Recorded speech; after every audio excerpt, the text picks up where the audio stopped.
I'm Joy Wargo, and there's a lot of questions about leads and how we start our horses on the pattern.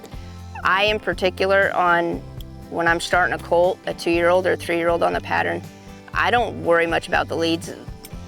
I'll actually jog my horses through 3 or 4 times the very first time I go through the pattern with them, and then I'll come back and lope them for 2 or 3 times after that. When I start loping to go around the pattern initially, I will get the right lead going to the first barrel. Now, after that, I don't worry about it. It seems like if I worry about trying to break them down, pick them up, catch my lead, when I first start them on the pattern, I end up causing more harm than good. I end up causing them to step into their second barrel. So for me, it's easier just to ignore it. When they start trying to get through their turns a little bit more, they figure out that turning in the wrong lead is very difficult, and they don't like to do it.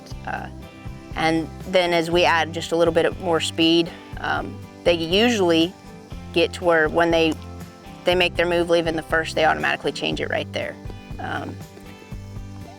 For the first 30 days, I don't pick on them about much. I just I take them where I expect them to run, the exact same places that I would run any open horse. I don't give them any extra room.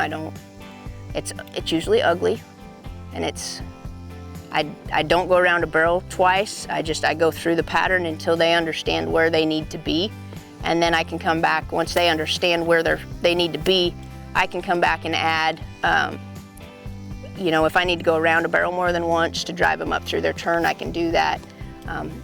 As they get farther along and they're a little bit easier to pick up their leads, usually by the time I'm working them as 4-year-olds, I'll break them down. If I'm slow loping the pattern, I'll break them down after they turn the first, pick up the right lead. But when they're young and still trying to figure all of it out, and they're still not real strong, a lot of things are difficult for them. I just do repetition. I just continue to put them where they need to be, where I expect them to be, so they know later on where they need to be. And I try to be really consistent in the way I do that. I try to be consistent in the way I warm them up. As far as how I give cues, when I lope around a barrel, I try to sit deep. I try to drive them forward with my butt. I try to make sure that I use that inside leg to help keep them soft in their rib and shaped. At the 3/4 point, I'll bring a little bit of outside rein and outside leg to kind of help them get quick on the backside. And I try to incorporate that all the time, like day in and day out, so that there is no confusion. And before long, even if I make a mistake, they know where they're supposed to be, and they will do anything they can to try and get where they need to be. So they'll pick up the slack later on if I make a mistake, or that's the hope anyway.